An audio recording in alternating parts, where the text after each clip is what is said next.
What's going on, Super Swim Team 7? So last year I spent $400 on an action figure I wouldn't get until last month. So now I get to share my poor life decisions with you. So in case you didn't know, this is the HasLabs Galactus. Oh, poor baby. In order for Hasbro to manufacture Galactus, it had to get funded like a Kickstarter. There were a few stretch goals which unlocked additional figures and accessories, and it hit every single one of them, all because enough neck-bearded folk like me decided that we didn't have anything better to spend near $50,000 on, I guess.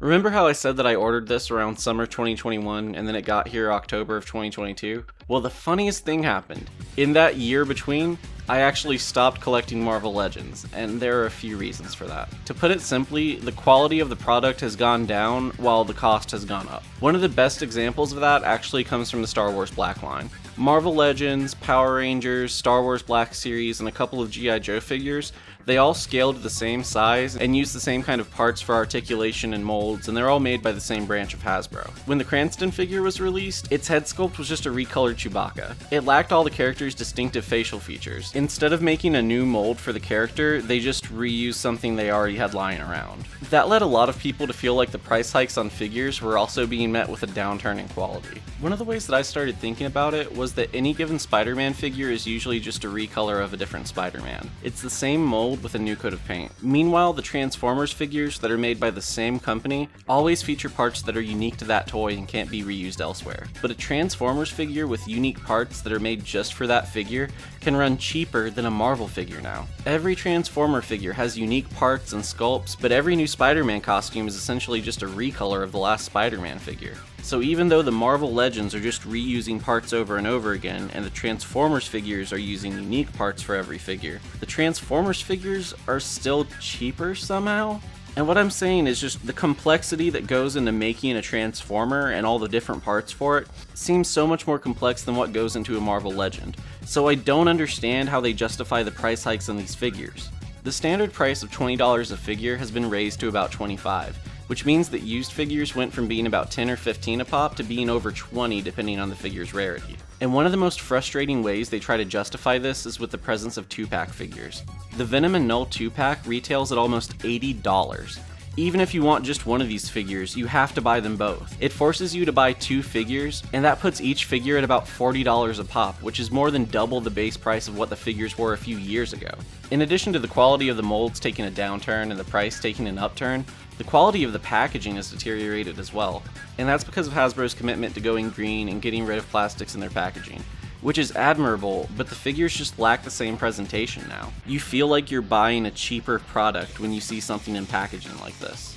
But the funny thing is that this is felt across the board for anyone that buys Hasbro products. From Marvel to Star Wars, even Transformers, which now have this weird kind of packaging where the figure is just kind of chilling halfway out the box. Fan frustration with Hasbro extends beyond the figures, with their stock evaluation taking a massive downturn, all because of the way they've been running Magic the Gathering into the ground. I'm not that into Magic, so I'll link a video about that here, but if you're interested in Hasbro as a company and what they're doing wrong, everything they're doing with Magic is indicative of what they're doing with their other brands as well.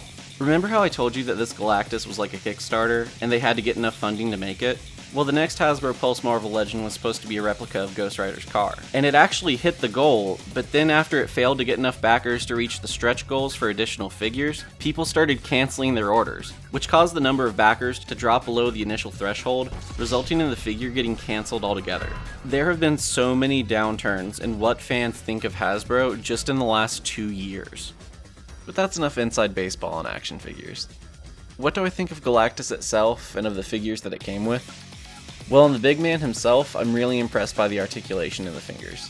He can flip the bird, he can hold a character hostage, he can hold a pretty girl, or he can hold a pretty gun. I got a third-party Soundwave chilling in his hand in this shot, but where it finds fault is in the footing. This thing slipped and fell over on me more than a few times when I was trying to grab it. when I was trying to pose the arms, hands, and shoulders. The knees and legs hold steady, but the feet give way too easily. And I'm way too clumsy to be dropping this thing over on a battlefield of figures. If I'm setting up pictures to post on my Instagram, at SuperSwimTeam7 on Instagram, wink wink, then I'm gonna be really frustrated when Galactus topples over and knocks all the figures down. The knee and leg joints are fine, if a bit stiff, but they're completely serviceable, and the lights look cool as hell, and the faceplates are really neat. I really like the skull one. But I have to say, I really don't like the Doom head. It's really ugly, and the hood doesn't really clinch up to the base of Galactus and makes it look kinda goofy. I would have preferred another helmet, or maybe an adult Franklin Richards figure instead. Regardless, one bad head doesn't spoil the whole bunch, but how do I feel about the other figures? Well, for one, the stands for Galactus and Nova knock over way too easily. But outside of that, I really like the Surfer and his accessories. The joints can be a little bit stiff and hard to move, but those are the dice you kinda roll with any Marvel Legend in my experience. The same can be said for the rest of them. The other two are fine, and the rock shell thing on this guy looks cool, but I really just don't have much to say about them.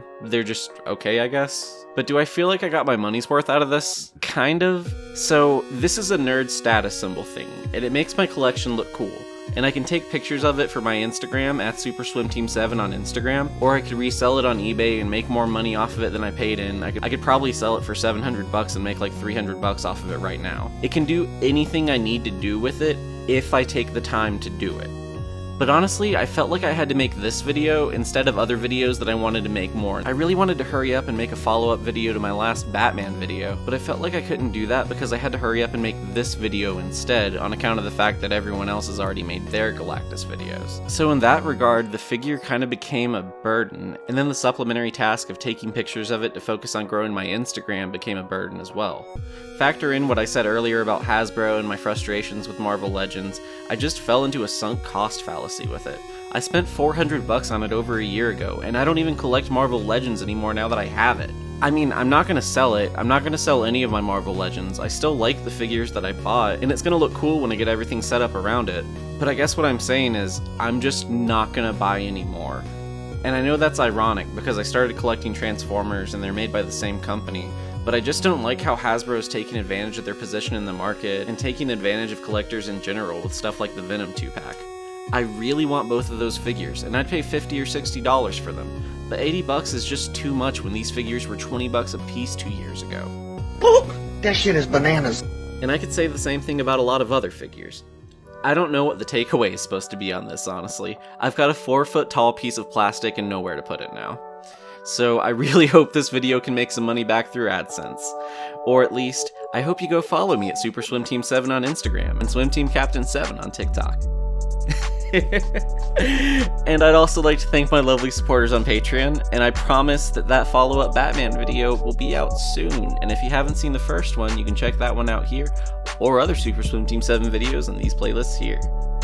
I've actually got a few on Marvel figures, if you want to go check out those. So, with all that being said, I've been Swim Team Captain 7 of Super Swim Team 7. $400 in the hole, and signing off.